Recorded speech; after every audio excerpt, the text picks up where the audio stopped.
ខួរក្បាលចិត្តនិងភាពជាខ្លួនឯងទោះជាខួរក្បាលបេះដូងនិងភាពជាខ្លួនឯងមិនអាចញែកចេញពីគ្នាបានដាច់ស្រឡះតែបើយើងចង់ស្វែងយល់អំពីខ្លួនឯងក្នុងកម្រិតដែលកាន់តែជ្រៅយើងចាំបាច់ត្រូវសិក្សាវាម្ដងមួយផ្នែកដើម្បីឲ្យមើលឃើញថាព្រីចញ្ញាណជាការធ្វើការរបស់ខួរក្បាលសភាវគតិជាការធ្វើការរបស់កាយនិងអភូតរញ្ញាណជាការធ្វើការរបស់ចិត្តដោយមានភាពជាខ្លួនឯងស្ថិតនៅពីក្រោយសភាវៈទាំង3នេះខួរក្បាលរបស់យើងមានសម្រាប់គិតមានច្រើនលើកច្រើនសារដែលយើងគិតតែគិតអ្វីមិនចេញមានច្រើនលើកច្រើនសារដែលយើងឆ្លុះបញ្ចាំងគំនិតរបស់យើងចេញមកជាពាក្យពេចន៍ជាភាសាដែលរៀបរាប់យ៉ាងល្អល្អះប្រកបដោយហេតុនិងផលតែវាមិនមែនជាអ្វីដែលបញ្ជាក់បានថាអ្វីដែលយើងយល់នោះជាសច្ចភាពទេអស់រយៈពេលរាប់ពាន់ឆ្នាំដែលអ្នកគិតខាងទស្សនវិជ្ជាទាំងឡាយមិនបានផ្ដល់នូវសេចក្តីសន្និដ្ឋានច្បាស់លាស់ដល់យើងទស្សនវិទូភាគច្រើនបានលះបង់និងចំណាយថាមពលទៅលើអ្វីដែលគ្មានប្រយោជន៍ព្រីចញ្ញាណជារឿងគំនិតបញ្ញាជារឿងនៃការចោទសួរនិងការព្យាយាមស្វែងរកចម្លើយហើយចេញពីចម្លើយទាំងនេះជួនកាលវាអាចក្លាយជាសំណួរថ្មីដែលនាំទៅរកចម្លើយថ្មីជាបន្តបន្ទាប់គ្មានទីបញ្ចប់រហូតដល់កកើតជាគំនរសម្ដីប្រព័ន្ធនិងទ្រឹស្ដីផ្សេងដែលកោមកអស់រយៈពេលយ៉ាងយូរទាំងអ្វីទាំងនេះតាមពិតទៅវាគ្រាន់តែជាអ្វីដែលតុបតែងឆ្លាក់ឆ្នៃចេញពីមាត់របស់មនុស្សទាំងអស់នោះប៉ុណ្ណោះកាយមិនអាចពឹងពាក់លើព្រីចញ្ញាណបានជានិច្ចទេដើម្បីឲ្យជីវិតអាចរស់នៅបានដំណើរការរបស់អវយវៈទាំងឡាយចាំបាច់ត្រូវផ្អែកលើអ្វីដែលហៅថាសភាវគតិដូចជាការដកដង្ហើមចេញចូលការលោតនៃចង្វាក់បេះដូងការរំលាយអាហារការធ្វើចលនាឈាមរួមទាំងប្រព័ន្ធផ្សេងទៀតរាប់ពាន់ប្រសាទដែលស្ថិតនៅខាងក្នុងកាយរបស់យើងតែហាក់ដូចជាមិននៅក្រោមបញ្ជារបស់យើងទេតាមពិតត្រូវទុកចាត់ថាជាសំណាងល្អណាស់ទៅហើយដែលធម្មជាតិអនុញ្ញាតឲ្យកាយរបស់យើងមានឯករាជ្យបែបនេះព្រោះបើយើងត្រូវទម្លាក់តួនាទីមើលការខុសត្រូវគ្រប់ផ្នែកនៃកាយទៅលើការសម្រេចចិត្តរបស់ខួរក្បាលឬព្រីចញ្ញាណធានាថាមុខជាលំបាកស្មុគស្មាញមិនខានព្រោះបើមិនដូច្នោះទេពេលដេកលក់យើងអាចនឹងភ្លេចដកដង្ហើមឬជួនកាលពេលយើងកំពុងប្រើការគិតកំពុងច្របូកច្របល់ខួរក្បាលអាចភ្លេចបញ្ជាឲ្យប្រព័ន្ធចលនាឈាមធ្វើការក៏ថាបានឬយើងអាចរវល់រហូតដល់មិនអាចសម្រេចចិត្តបានថាតើបរិមាណអុកស៊ីសែនប៉ុន្មានទើបស័ក្តិសមល្មមសម្រាប់ការប្រើការរបស់កោសិកាទាំងអស់ទូទាំងរាងកាយរបស់យើងតើយើងដឹងបានយ៉ាងដូចម្តេចថាអាហារដែលយើងទទួលទានចូលទៅក្នុងត្រូវញែកជាសមាសធាតុអ្វីខ្លះហើយយើងត្រូវបញ្ជូនសមាសធាតុតូចទាំងនេះទៅកាន់ផ្នែកផ្សេងយ៉ាងដូចម្តេចដើម្បីឲ្យស្របទៅតាមតម្រូវការផ្នែកផ្សេងរបស់កាយអ្វីដែលកើតឡើងទាំងឡាយនេះសុទ្ធតែមានដំណើរការប្រព្រឹត្តទៅក្រោមមុខងាររបស់សភាវគតិទាំងអស់យើងមិនអាចបញ្ជាវាបានទេជាក់ស្ដែងសូម្បីតែអ្នកដែលមានអាការខូម៉ាប៉ុន្តែកាយនៅតែបំពេញតួនាទីរបស់វាជាបន្តបន្ទាប់ធម្មជាតិបានផ្ដល់ភារកិច្ចក្នុងការបំពេញតួនាទីលើផ្នែកដែលជាកាយទៅលើសភាវគតិហើយបានផ្ដល់តួនាទីផ្នែកផ្សេងទៀតដែលជាផ្នែកតាក់ទងនឹងរឿងចិត្តទៅលើអភូតរញ្ញាណតួនាទីផ្នែកនេះជាផ្នែកដែលធ្វើឲ្យការមានជីវិតរស់នៅរបស់យើងមានតម្លៃមានអត្ថន័យមិនមែនគ្រាន់តែឲ្យកើតមកហើយមានជីវិតរស់នៅពីមួយថ្ងៃទៅមួយថ្ងៃដោយគ្មានតម្លៃគ្មានអត្ថន័យអ្វីនោះទេអភូតរញ្ញាណជាប្រភពកំណើតនៃស្នាដៃសិល្បៈផ្សេងជារឿងដែលតាក់ទងនឹងសោភ័ណភាពសម្រស់ស្នេហានិងមិត្តភាពស្នាដៃស្ថាបនាច្នៃប្រឌិតផ្សេងសុទ្ធតែមានប្រភពពីអភូតរញ្ញាណប៉ុន្តែសម្រាប់ពិភពលោកដែលពោរពេញទៅដោយការប្រកួតប្រជែងមើលទៅហាក់ដូចជារឿងក្តីស្រឡាញ់ក្តីមេត្តានិងអភូតរញ្ញាណអាចមិនមែនជាអ្វីដែលគេត្រូវការប៉ុន្មានទេ រឿងនេះដោយសារតែវិស័យអាជីវកម្មជាវិស័យដែលគេត្រូវចាំតែតបស្នងទៅលើតម្រូវការរបស់កិលេសជាប់ជានិច្ចហេតុដូច្នេះទើបយើងតែងប្រើនិងផ្ដល់ភាពសំខាន់ទៅលើផ្នែកងាយមើលឃើញហៅថាព្រីចញ្ញាណច្រើនជាងព្រីចញ្ញាណជាឧបករណ៍សំខាន់ដែលប្រើក្នុងការប្រកបអាជីវកម្មប្រើក្នុងការរកស៊ីចិញ្ចឹមជីវិតវាជាប់ទាក់ទងនឹងមុខវិជ្ជាផ្សេងៗដូចជាគណិតវិទ្យាភូមិវិទ្យាប្រវត្តិវិទ្យាគីមីវិទ្យាឬវិទ្យាសាស្ត្រនិងបច្ចេកទេសវិទ្យាសាស្ត្រផ្សេងៗអ្វីទាំងនេះសុទ្ធតែជាសមិទ្ធផលដែលបានមកពីព្រីចញ្ញាណទាំងអស់បើទោះជាវិជ្ជាផ្សេងៗដូចបានលើកឡើងនេះជាអ្វីដែលមានគុណប្រយោជន៍ច្រើនមហាសាលតែព្រីចញ្ញាណតែងមកជាមួយនឹងភាពងងឹតងងល់ព្រោះទោះជាយើងកសាងវត្ថុផ្សេងៗឡើងមកជាច្រើនតែវាតែងតែកសាងឡើងមកដោយមិនដឹងថាខ្លួនកំពុងតែអភិវឌ្ឍឬកំពុងបំផ្លាញឲ្យពិតប្រាកដនោះទេសង្គ្រាមនុយក្លេអ៊ែរដែលយើងគ្រប់គ្នាបារម្ភនិងភ័យខ្លាចក៏ជាសមិទ្ធផលមួយពីព្រីចញ្ញាណទោះជាព្រីចញ្ញាណអាចយកមកប្រើជាប្រយោជន៍បានតែជាអកុសលដែរជាញឹកញាប់វាคล้ายមកជាចវាយបញ្ជាលើជីវិតរបស់យើងនិងជាមូលហេតុនៃហេតុការណ៍អាក្រក់ជាច្រើនដែលកើតឡើងនៅលើពិភពលោកអ្នកដែលបង្កប់នៅពីក្រោយភាវៈទាំង3ដែលបានលើកឡើងមកនេះមានដូចជាកាយគំនិតនិងចិត្តនោះគឺអ្វីដែលជាតួអង្គរបស់យើងអាចហៅបានថាភាពជាខ្លួនឯងក៏បានដែលគួរតែជាអ្នកបញ្ជាពិតប្រាកដនិងដែលយើងភាគច្រើនតែងមិនបានចាប់អារម្មណ៍ពីវាយើងមិនចូលចិត្តសម្លឹងមើលមកខាងក្នុងខ្លួនឯងទេ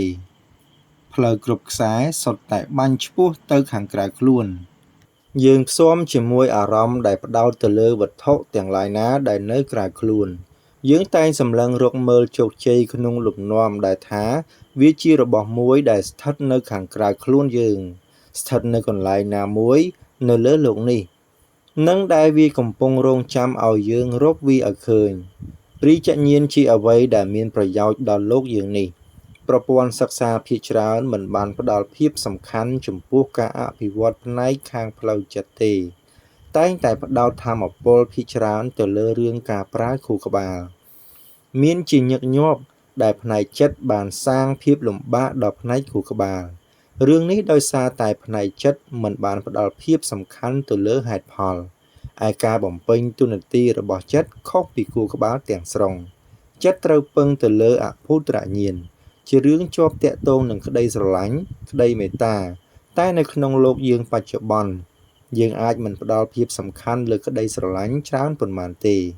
ក្តីស្រឡាញ់សោភ័ណភាពមិនមែនជាអ្វីដែលមនុស្សទូទៅអាចចេះតែចាប់យកមកប្រើបានទេទោះជាវាធ្វើឲ្យយើងមានអារម្មណ៍រំភើបជ្រាលជ្រៅតែនៅលើโลกបច្ចុប្បន្នភាវៈទាំងនេះមិនត្រូវបានគេឲ្យតម្លៃខ្ពស់ប៉ុន្មានឡើយអ្នកដែលប្រើចិត្តដឹកនាំមិនថាជាវិចិត្រករកវីតន្ត្រីករអ្នករបាំឬតារាសម្ដែងច្រើនតែជាអ្នកដែលមិនសូវប្រកាន់តាមហេតុផលប៉ុន្មានទេពួកគេគឺជាអ្នកដែលសាងភាវៈដែលពោរពេញទៅដោយភាពស្រស់ត្រកាលជាច្រើនជាពួកដែលមានចិត្តងប់ងល់នឹងក្តីស្រឡាញ់ដ៏ខ្លាំងមហិមាប៉ុន្តែពួកគេទាំងនេះបែរត្រូវមនុស្សយល់ថាជាពួកមិនដើរតាមគន្លងសង្គមដែលកំណត់ដោយពួកអ្នកប្រើខួរក្បាលដឹកនាំសិល្បកររមែងត្រូវពាក់ស្លាកនៅក្នុងសង្គមថាជាពួកកំពេចកំពុកពួកអ្នកធ្វើរឿងចម្លែកឬជួនកាលក៏ត្រូវចោទថាសតិមិនល្អឪពុកម្ដាយភាគច្រើនតែងមិនចង់ឲ្យកូនធំឡើង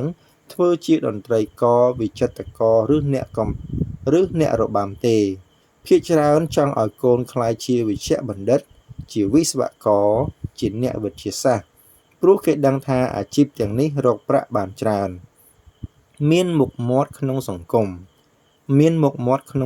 មចំណែកអាជីពជាវិចិត្រករអ្នកនិពន្ធឬអ្នករបាំជាអាជីពដែលគ្មានអ្វីជាក់លាក់ហើយអាចត្រូវប្រឈមនឹងស្ថានភាពស្វិតក្រពះហេតុនេះទើបផ្នែកដែលជាបេះដូងឬចិត្តតែងមិនសូវមានការទទួលស្គាល់ហេតុដែលយើងមិនទទួលស្គាល់ ផ្នែកជាបេះដូងគឺស្មើនឹងថាយើងមិនទទួលស្គាល់ភាពជានារីដរាបណាយើងមិនផ្ដល់ភាពសំខាន់ចំពោះផ្នែកជាបេះដូងនោះនារីក៏គ្មានផ្លូវទទួលបានសមភាពលើរឿងសិទ្ធិនារីដូចគ្នារឿងនេះមកពីសភាវៈរបស់នារីប្រៀបបាននឹងផ្នែកដែលជាបេះដូងនៅខណៈដែលភាពជាបុរសប្រៀបបាននឹងផ្នែកជាខួរក្បាល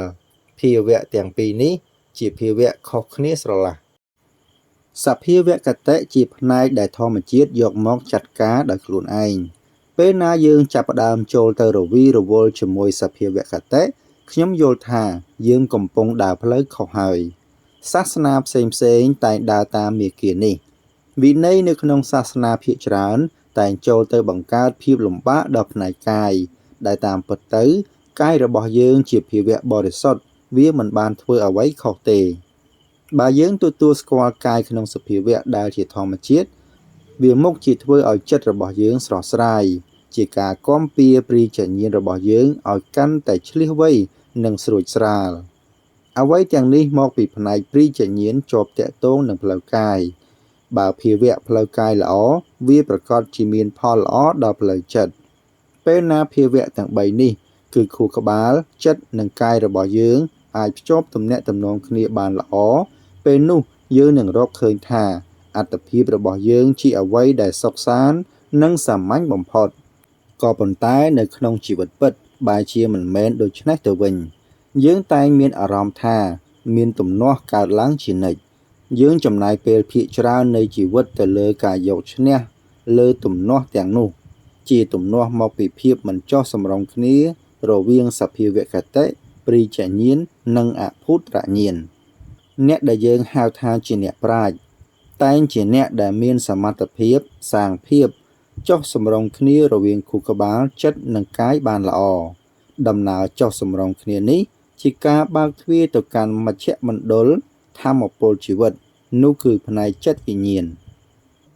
វាជាការឈានទៅដល់ភាពបេតិសោមនស្សដ៏មហិមាបំផុតតាមដែលមនុស្សអាចធ្វើឲ្យកើតឡើងបានតាមពិតទៅវាមិនមែនជារឿងដ៏មហិមាតែចំពោះកម្រិតមនុស្សប៉ុណ្ណោះទេ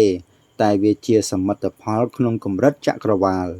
ពីដំបូងខ្ញុំតាំងចិត្តថាមិនប្រឆាំងនឹងអ្វីទាំងអស់តែទីបំផុតខ្ញុំក៏បានសម្រេចចិត្តសុំតតាំងជាមួយនឹងភាពមិនចុះសម្រុងដែលជាផលមកពីការប្រើខួរក្បាលឬការគិតរបស់យើងហេតុដែលខ្ញុំធ្វើដូច្នេះគឺគ្រាន់តែចង់ឲ្យអ្នកយកខួរក្បាលត្រឡប់ទៅដាក់នៅកន្លែងដែលវាគួរនៅយើងត្រូវព្យាយាមរំលឹកខ្លួនឯងជានិច្ចថាតាមពិតទៅខួរក្បាលជាអ្នកបម្រើរបស់យើងមិនមែនជាចៅហ្វាយរបស់យើងទេបើក្នុងនាមជាអ្នកបម្រើខួរក្បាលជាអ្នកជំនាញដ៏ល្អរបស់យើងវាជួយឲ្យយើងរួចផុតពីស្ថានភាពទាល់ច្រកជាច្រើនរាប់មិនអស់មានរឿងនិទានមួយពោលថាក្រោយពីអ្នកដឹកជញ្ជូនទឹកដោះគោនៅក្នុងទីក្រុង Dublin បានបញ្ចប់ភារកិច្ចដឹកជញ្ជូនទឹកដោះគោគាត់បានចងសេះរបស់គាត់នៅមុខហាងស្រាមួយកន្លែងដើម្បីចូលទៅផឹកស្រា1ម៉ោងក្រោយមកពេលគាត់ដើរចេញពីហាងស្រាគាត់ឃើញថាសេះដែលគាត់ចងនៅនឹងមុខហាងនោះត្រូវបានគេលាបពណ៌បៃតងពេញខ្លួនគាត់ខឹងជាខ្លាំងក៏ត្រឡប់ចូលទៅក្នុងហាងព្រមទាំងស្រែកខ្លាំងថាឆាប់និយាយមកអ្នកនៅក្នុងហាងនេះតើនរណាជាអ្នកលាបពណ៌សេះរបស់យើងឲ្យទៅជាពណ៌បៃតងគ្រាន់តែស្រែកចប់ក៏មានបរិសុទ្ធជនជាតិអៀកឡង់មៀតធំម្នាក់ក្រោកឡើងសម្លឹងមុខគាត់មិនដាក់ភ្នែកហើយនិយាយថាយើងនេះឯងជាអ្នកលាបតើឯងមានបញ្ហាអ្វីឬអ្នកដឹកជញ្ជូនទឹកដោះគោមិនហ៊ានសូម្បីតែមើលចំភ្នែកអ្នកនិយាយនោះផងបានត្រឹមតែឱនក្បាលចុះព្រមទាំងឆ្លើយថាខ្ញុំគ្រាន់តែចង់ប្រាប់លោកថាពណ៌ដែលលោកលាបទឹកទី1នោះស្ងួតល្អហើយប៉ុណ្ណោះនេះជាឧទាហរណ៍មួយដែលបង្ហាញឲ្យយើងឃើញពីប្រយោជន៍របស់ព្រីចញ្ញាណនៅក្នុងស្ថានភាពផ្សេងជាច្រើនយើងចាំបាច់ត្រូវប្រើព្រីចញ្ញាណគ្រាន់តែអ្វីដែលយើងត្រូវចងចាំជានិច្ចនោះគឺព្រីចញ្ញាណជាអ្នកបម្រើរបស់យើងវាមិនមែនជាចៅហ្វាយរបស់យើងទេ